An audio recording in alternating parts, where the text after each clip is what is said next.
మనకి ఇవ్వట్లేదు, మాకు ఇవ్వట్లేదు, వాళ్ళకేమో ఇచ్చేస్తున్నారు మొత్తం సైడ్ నుంచి. అది వచ్చేటప్పుడు బ్యాంకులు ఎట్లా అయిపోతాయి?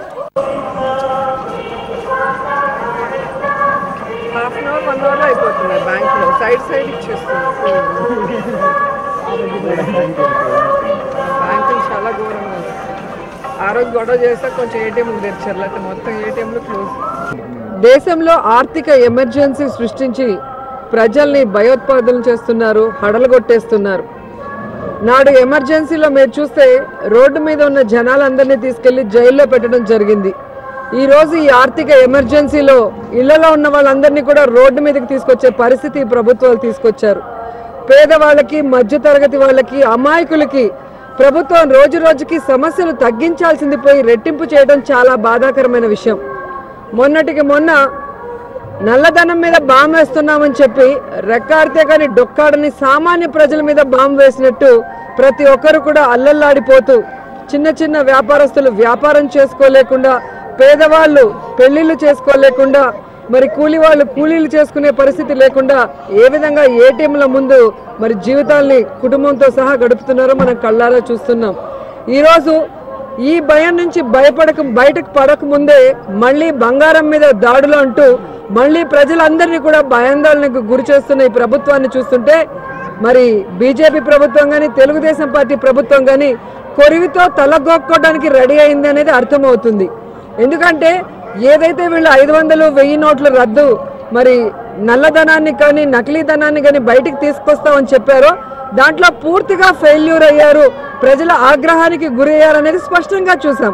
ఎందుకంటే బీజేపీ ముఖ్య నాయకులు కానీ, తెలుగుదేశం పార్టీ ముఖ్య నాయకులు కానీ, వారి బంధువులైన పెద్ద పెద్ద బడాబాబులంతా తప్పించుకొని కేవలం సామాన్యులు, మధ్యతరగతి వాళ్ళు మాత్రమే ఈరోజు ఇబ్బందులు ఎదుర్కోవటం వల్ల మోడీ మీద ఉన్న నమ్మకం, గౌరవం ప్రజల్లో కూడా సన్నగిల్లింది. ఇప్పుడు మళ్ళీ బంగారం మీద కన్ను వేయగానే మహిళలు ఏ విధంగా ఆగ్రహంగా ఉన్నారో మనం అన్ని ఛానల్స్లో కూడా చూడటం జరిగింది.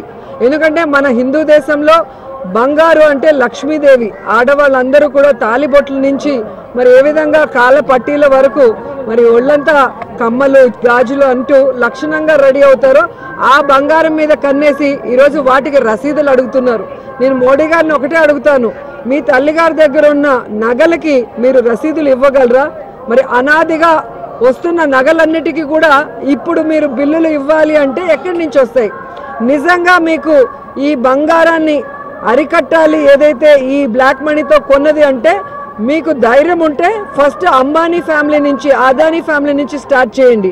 అలాగే రాష్ట్రం విషయానికి వస్తే వెంకయ్య నాయుడు ఫ్యామిలీ, అలాగే చంద్రబాబు నాయుడు ఫ్యామిలీ నుంచి మీరు దాడులు చేయడం స్టార్ట్ చేస్తే బంగారం మీద ప్రతి ఒక్కరు కూడా నమ్మే పరిస్థితి ఉంది. ఎందుకంటే ఏ విధంగా అంబానీ ఫ్యామిలీ, చంద్రబాబు నాయుడు ఫ్యామిలీ నోట్ల రద్దుకు ముందే వారి ఆస్తుల్ని ఎలా కన్వర్ట్ చేసుకున్నారో మనం కళ్ళారా చూసాం. అలాగే ఈరోజు బంగారం మీద దాడులు అనగానే జన చైతన్య యాత్రలను కూడా ఆపేసి ఏ విధంగా లోకేష్ బాబు ఫారిన్ ట్రిప్కి వెళ్ళడం మనం చూసాం. అంటే వాళ్ళ ఫంక్షన్స్లో మీరు కళ్ళారా చూసుంటారు ఏ విధంగా డైమండ్ నగల నుంచి బంగారు నగల వరకు దిగేసుకున్నారో. మరి అవన్నీ దాచుకోవడానికి వెళ్ళినట్టున్నారు అనేది సందేహం లేని విషయం.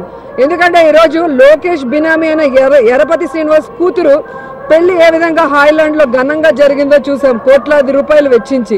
మరి సామాన్యుడికి 500 దొరకని పరిస్థితిలో ఇన్ని 100 కోట్లు ఖర్చు పెట్టి ఏ విధంగా కేంద్ర మంత్రి దత్తాత్రేయ గారు కానీ, అలాగే ఎమ్మెల్యేగా ఉండే ఎరపతి గారు కానివ్వండి, అలాగే గాలి జనార్దన్ రెడ్డి గారు కానివ్వండి, ఇలా చూసుకుంటూ పోతే వీరికి ఎక్కడి నుంచి డబ్బులు వస్తున్నాయి? అంటే బడాబాబుల ఇళ్లలో కొత్త నోట్లే బ్లాక్ మనీ మార్కెట్లో లాగా ఈరోజు ప్రవహిస్తుంటే, పేదవాడికి 100 రూపాయలు దొరకకుండా కష్టపడుతుంటే మీరేదో బ్లాక్ మనీ అరికడతాం, బంగారం అరికడతాం అంటే ప్రజలు నమ్మే పరిస్థితి లేదు. ఎందుకంటే మోడీ గారు తన తన అమ్మని క్యూలో నించోబెట్టాడు డబ్బుల కోసం, కానీ అంబానీ నించోబెట్టుకోలేకపోయాడు అనేది ప్రజలందరూ గమనిస్తున్న విషయం. అందుకే మీ చుట్టూ ఉన్న వాళ్ళు, మీ పార్టీలు, మీకు అనుబంధ పార్టీలైన తెలుగుదేశం పార్టీ లాంటి ముఖ్య నాయకుల ఇళ్లలో మీరు కనుక ఫస్ట్ ఈ బంగారం మీద కనుక దాడి చేసి తర్వాత సామాన్య ప్రజల ఇళ్ల మీదకి వస్తే ఖచ్చితంగా సహకరిస్తారేమో కానీ, లేకపోతే లెక్కలు అడిగితే చుక్కలు చూపించడం ఖాయమని కూడా వాళ్ళకి హెచ్చరిస్తున్నాం.